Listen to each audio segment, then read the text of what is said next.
النبي صلى الله عليه وسلم قال: إذا قلت لصاحبك يوم الجمعة أنصت والإمام يخطب فقد لغوت، أنصتوا واسمعوا وأطيعوا رحمكم الله. اللهم صل على سيدنا محمد. اللهم صل على سيدنا محمد. اللهم صل على سيدنا محمد.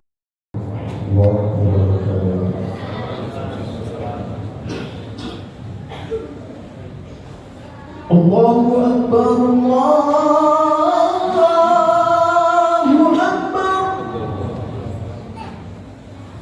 الله أكبر.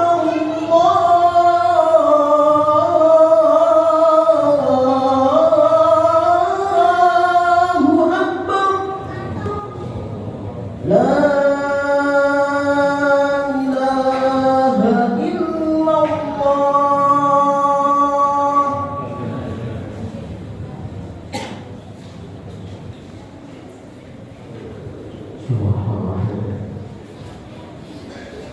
الحمد لله الذي واسع الفضل والإحسان ومضاعف الحسنات الذي بالإيمان والإحسان، الغني الذي لم يزل سحاب بجدود تحصيل الخيرات كل وقت وألوان، العليم الذي لا يخفى عليه خطايا الجنان، الحي القيوم الذي لا يأتيه تفاقد بمرض التقار والإزمان، الكريم الذي نزل بالمزيد والشكران، سواء من الأعداد الوحيدين عالم الظهر ومع طاشش، وأشهد أن محمد عبده ورسوله. اللهم صل على سيدنا وبارك على سيدنا محمد وعلى آله وصحبه أهل الصدق والإحسان، أما بعد. أيها الإخوان، أوصيكم وإياي بتقوى الله وطاعته. بتقوى الله قال الله تعالى في كتابه الكريم: واسألونك عن اليتامى قل إصلاح لهم خير وإخوانكم والله يعلم بالمسلمين. Hadirin jemaah yang dirahmati Allah SWT. Pertama-tama, yang paling utama mari kita panjatkan puja serta puji syukur kita kehadirat Allah SWT, yang mana telah begitu banyak nikmat telah berikan kepada kita sehingga kita tidak bisa menghitungnya.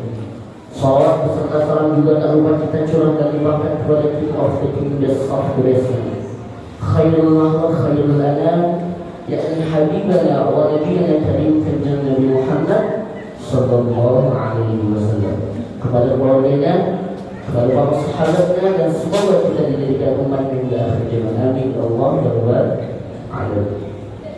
Sedikit saya akan beritahu, orang yang paling tolik di dunia ini adalah orang yang tidak mau mengucapkan kata yang dimana ada orang yang mengucapkan baginda Nabi kita Muhammad Sallallahu Alaihi Wasallam. Sebanyak apapun hartanya, sebanyak apapun bisnisnya di dalam dunia ini, orang itu akan tetap dicap pelit di dunia maupun di akhirat ketika mendengar kata Muhammad Sallallahu Alaihi Wasallam. Begitu mulianya Nabi kita Muhammad Sallallahu Alaihi Wasallam, makanya kita sebagai umat yang mana kita hanya ingin menjadi umatnya Nabi Muhammad, begitupun Nabi yang pertama sampai Nabi yang terakhir ingin mendapatkan syafaat uzma dari namanya Nabi Muhammad SAW. Makanya kita sebagai umat Muhammad, ketika mendengar nama Muhammad, jawablah Muhammadur Rasulullah Sallallahu Alaihi Wasallam. Kalau enggak, Allahumma sholli ala sayyidina Muhammad. Seperti itu. Jadi di mana kalau kita mendengar kata Muhammad, tolong dijawab. Jangan hidup kita ini diciptakan oleh Allah untuk apa? Untuk mengucapkan kalimat syahadat, sholawat, zikir, tahmid, tahlil. Jadi jangan pernah berpelit untuk mengucapkan hal-hal yang dimana Allah perintahkan kepada kita. Hadirin jamaah Jumat yang dirahmati Allah, di bulan Muharram ini yang mana bulan yang penuh mulia, bulan yang penuh berkah. Allah bertemukan kita di sholat Jumat yang keberapa yang kesekian kalinya. Semoga Allah memberikan kita berkah, hidup yang amanah, jujur, rezeki yang lancar, panjang umur dalam taat beribadah kepada Allah Subhanahu wa taala. Tentunya kita sebagai manusia selalu ingin mendapatkan keridhaan Allah Subhanahu wa taala, baik di dunia maupun di akhirat. Gimana caranya kita meneladani sunnah-sunnahnya Rasulullah SAW dalam kehidupan sehari-hari? Tentunya sekarang nih, sekarang ini adalah bulan mulia, bulan yang mana bulan yang haram itu hari yang mana anak yatim yang sangat kita harus menjaga. Tentunya banyak di sini anak yatim yang harus benar-benar kita lihat, harus kita perhatikan, harus kita sayangi, harus kita lindungi. Anak yatim ini berasal dari bahasa Arab yang artinya anak kecil yang kehilangan orang tuanya. Begitupun di Indonesia ini banyak banget anak-anak yang kehilangan bapak dan ibunya. Yatim itu berartikan kehilangan bapak. Kalau dia tuh ibu, jadi yatim piatu. Berarti kalau kehilangan bapaknya namanya yatim. Tapi kalau kehilangan ibu jadi piatu. Seperti itu. Yatim berasal dari bahasa Arab artinya anak kecil. Dalam Islam pun sama dan bahkan dilengkapi dengan batasan umur bagi seseorang yang masuk dalam kategori yatim tersebut. Anak yatim ini memiliki posisi yang istimewa dalam Islam melalui berbagai firman-Nya. Dalam Al-Quran Allah SWT menyuruh hambanya untuk memperhatikan anak yatim dengan sebaik-baiknya. Begitu istimewa anak yatim sampai disebutkan 23 kali di dalam Al-Quran, yaitu 8 dalam bentuk tunggal, 14 dalam bentuk jamak, dan 1 dalam bentuk musanna. Misalnya Allah Ta'ala berfirman dalam surah An-Nisa, Bismillahirrahmanirrahim, wa'budullaha wa la tusyriku bihi syai'a wa bil walidayni ihsana wa dzil qurba wal yatama wal masakin wal jari dzil qurba wal jari dzil junubi was sahibil janibi wa bis sabil wa ma malakat aymanukum innallaha la yuhibbu man kana mukhtalan fakhura. Subhanallah Allah, dan janganlah kamu mempersekutukannya dengan sesuatu apapun. Berbuat baik kepada kedua orang tua, dari kerabat, anak yatim, orang-orang miskin terdekat dengan tetangga jauh, teman sejawat, bersahabat serta sahabat sahaya yang kamu miliki. Sesungguhnya Allah tidak menyukai orang-orang yang sombong, lagi sangat membakar hati. Dari ayat ini kita lihat bagaimana perhatian Islam yang begitu besar terhadap anak yatim, di mana perintah berbuat baik terhadap anak yatim jatuh pada tingkatan ketika sesudah berbakti kepada orang tua dan berbuat baik kepada kerabat. Hadirin jamaah Jumat rahimakumullah. Anak yatim ini merupakan bagian dari golongan yang rentan dan memerlukan perlindungan serta sayang masyarakat. Dalam Al-Quran Allah SWT mengingatkan umatnya untuk memberikan perhatian khusus. Jadi benar-benar yang namanya anak yatim itu benar-benar harus kita perhatikan. Kasihan kalau nggak ada orang tuanya, siapa lagi kalau kita sebagai umat Islam yang baik, berapapun jumlahnya, sekecil apapun, tapi bagi dia itu sangat berharga. Jadi jangan pernah menyakiti, apalagi menghargai anak yatim. Sungguh sangat besar azabnya, di mana kita yang normal-normal ini, ibu abah ada, bapak ibu ada, umi abi ada semuanya. Tapi kalau anak yatim gak ada dua-duanya. Meskipun saudaranya ada, belum tentu mereka mau menolong, ya. Tapi kita sesama umat Islam harus bisa mencontohkan hal baik kepada anak yatim, memberikan sesuatu yang mana tidak banyak jumlahnya, tapi untuk beliau ini sangat berharga. Maka terhadap anak yatim jangan engkau mendesaknya, dan terhadap orang yang meminta-minta janganlah engkau menghardiknya. Rasulullah SAW pernah bersabda, dan Allah pernah berfirman dalam surah Ad-Duha, "Fa'ammal yatima fala taqhar wa ammas sa'ila fala tanhar." Maka terhadap anak yatim jangan engkau Muhammad berkata kepada Muhammad mendesaknya, dan terhadap orang yang meminta-minta jangan engkau berkata kepada Muhammad menghadirkan. Jadi sangatlah penting bagi kita untuk memperhatikan anak yatim. Ini menunjukkan bahwa Allah SWT menginginkan perlakuan baik dan penuh kasih sayang kepada anak yatim. Nabi Muhammad SAW sudah sendiri pun memberikan contoh teladan yang sangat baik dalam memperlakukan anak yatim. Beliau secara konsisten mendorong umat Islam untuk memberikan perlindungan kasih sayang dan dukungan kepada mereka yang kehilangan orang tuanya. Banyak hadis-hadis Nabi yang mengajarkan umatnya untuk memberikan bantuan material dan moral kepada anak yatim. Dan Nabi Muhammad SAW dalam hadisnya pernah mengucapkan, "Khairu baitin fil muslimin baitun fi yatimun yuhsinuna ilaihi wa syarru baitin fil muslimin baitun fi yatima yusa'u ilaihi." Oh, Ibnu Majah. Sebaik-baiknya rumah di kalangan umat Islam adalah rumah yang di dalamnya terdapat anak yatim yang diperlakukan dengan baik, dan seluruhnya rumah di kalangan umat Islam adalah rumah yang di dalamnya terdapat anak yatim diperlakukan dengan buruk.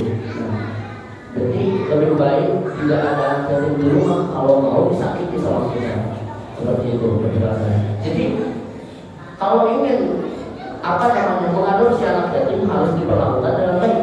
Tapi kalau kita mempunyai anak yatim di rumah, kita punya saudara, tapi sama kita diadopsi di rumah, jangan kita siksa.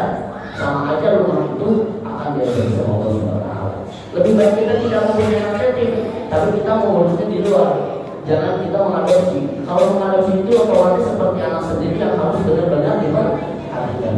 Hati-hati dalam bertingkah dan berperilaku kepada anak yatim. Hadirin jamaah iman yang Allah muliakan, pendidikan adalah salah satu hak dasar yang harus diberi bagi setiap anak, termasuk anak yatim. Namun sayangnya banyak anak yatim yang tidak dapat melanjutkan pendidikannya karena keterbatasan biaya. Maka jika kita memiliki rezeki lebih, alangkah baiknya untuk berbagi dengan membiayai pendidikan anak yatim. Dengan demikian kita dapat membantu mereka untuk memiliki masa depan yang lebih baik. Rasulullah SAW bersabda, kalau kita mempunyai rezeki lebih, alangkah baiknya kita memberikan anak yatim itu jauh lebih indah. Sekolahkan, pendidikannya perhatikan, bahkan sampai sukses pun kita harus perhatikan kalau kita mempunyai rezeki lebih. Tapi kalau kita tidak mempunyai rezeki lebih dan itu hanya sedikit saja rezeki kita, tapi kalau Allah melihat kita selalu memberikan anak yatim, percayalah, rezeki mana sih yang tidak akan datang secara tiba-tiba kepada orang tersebut. Jadi jangan pernah berhenti untuk memberikan sesuatu hal yang menurut anak yatim itu sangat berharga. Seberapa berharga? Hadirin jamaah iman Allah di luar ini Allah sayang yang hati yang keras atau mulai mengeras memiliki tanda-tanda seperti itu. Pertama, bermalas-malasan dalam mengerjakan kebaikan dan ketaatan serta meremehkan sesuatu kemaksiatan. Tidak terpengaruh hatinya dengan berbeda dengan hukum kaum mukminin. Hati mereka akan bergetar jika dibacakan ayat-ayat Al-Quran atau diingatkan Allah Azza wa Jalla. Kalau kita mengingatkan seseorang yang hatinya keras, susah. Tapi kalau kita mengingatkan orang sekeras apapun itu batu, andai kata batu yang paling besar, kalau terus-terusan dikasih air cepat-cepat, batu itu akan habis. Jadi sekeras apapun manusia, tetaplah kita kasih motivasi, kasih saran yang baik. Mau didengar ataupun enggak, kasih aja terus, karena lama-kelamaan otak itu bakalan habis menjadi baik. Itu seperti itu. Jadi kalau kita menasihati orang yang keras kepala, yang mudah menyerah, harus terus berjuang. Jangan sampai kita terus-terusan mengeluh, tidak boleh seperti itu. Allah tidak pernah mengajarkan kepada Nabi kita Muhammad SAW untuk mengeluh. Justru Allah mengajarkan kepada Nabi kita untuk selalu berjuang di jalan yang Allah beri. Hadirin jamaah iman yang Allah muliakan. Hal ini sebagaimana diceritakan dalam satu riwayat sahabat Abu Hurairah bahwa suatu saat dia mendengar seorang laki-laki yang mengadu kepada Rasulullah perihal hatinya yang keras. Kemudian Nabi SAW menyuruh untuk memberi makan orang miskin dan menyuapi kepala anak tersebut. Rasulullah itu sungguh-sungguh teladan yang baik. Laqad kana lakum fi uswatun hasanah. Laqad kana lakum fi Rasulillahi uswatun hasanah. Sesungguhnya Nabi Muhammad ini adalah suri teladan yang baik. Ada orang yang jahat, keras kepala, tapi sama beliau masih tetap dikasih makan, kasih minum, diusap kepalanya. Karena apa? Orang yang keras kepala tersebut adalah seorang anak yatim.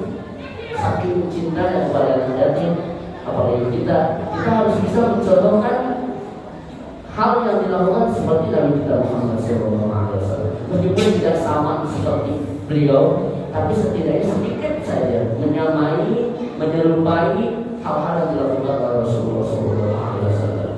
Barakallahu fiikum wa lakum fil Qur'anil Karim wa nafa'ani wa iyyakum bima fihi min ayatil hakim wa taqabbalallahu minna wa minkum tilawatahu innahu was-sami'ul 'alim. Qul qawli hadza wa astaghfirullahal 'azim li wa lakum lisa'iril muslimin wal muslimat wal mu'minin wal mu'minat fastaghfiruhu innahu huwal ghafurur rahim. Allahumma shalli ala sayyidina Muhammadin wa ala ali sayyidina Muhammad. Alhamdulillah ala ihsani wa syukran ala tawadi wa ihwani wa asyhadu an la ilaha illallah wa la syarika lah wa asyhadu anna sayyidina Muhammadan abduhu wa rasuluhu da'an ilayhi wa ridwan. Allahumma shalli ala sayyidina Muhammad wa ala alihi wa sahbihi wa sallam tasliman taslima. Amma ba'du, fa ya ayyuhan nas ittaqullaha bima amara wa tanha 'anhu wa ma'mur. Allah ta'ala ibadah bi nafsi wa lam yu'allim bi malaikati musabbah bi wa qala Allah ta'ala إن الله وملائكته يصلون على النبي يا أيها الذين آمنوا صلوا عليه وسلموا تسليما. اللهم صل على سيدنا محمد صلى الله عليه وسلم وعلى سيدنا محمد وعلى أنبيائك ورسلك وملائكتك المقربين وارض اللهم عن الخلفاء الراشدين أبي بكر وعمر وعثمان وعلي وعبد الصحابة والتابعين والتابعين التابعين لهم بإحسان إلى يوم الدين. وارض عنا معهم برحمتك يا أرحم الراحمين. اللهم اغفر للمؤمنين والمؤمنات والمسلمين والمسلمات الأحياء منهم والأموات. اللهم أعز الإسلام والمسلمين وأذل الشرائع والمشركين وانصر بنا نصرة وإخلال على المسلمين. اللهم ادفعنا أن البلاء والوباء والزلازل والامتحان والسؤال والفتنة والمحن وما ظهر منها وما بطن عن بلدنا إندونيسيا خاصة وسائر البلاد المسلمين عامة يا رب العالمين. ربنا آتنا في الدنيا حسنة وفي الآخرة حسنة وقنا عذاب النار. ربنا ظلمنا أنفسنا وإن لم تغفر لنا وترحمنا لنكونن من الخاسرين. ربنا يا الله آتنا في الدنيا حسنة وفي الآخرة حسنة وقنا عذاب النار. سبحانك رب العزة عما يصفون وسلام على المرسلين والحمد لله رب العالمين. السلام عليكم ورحمة الله وبركاته.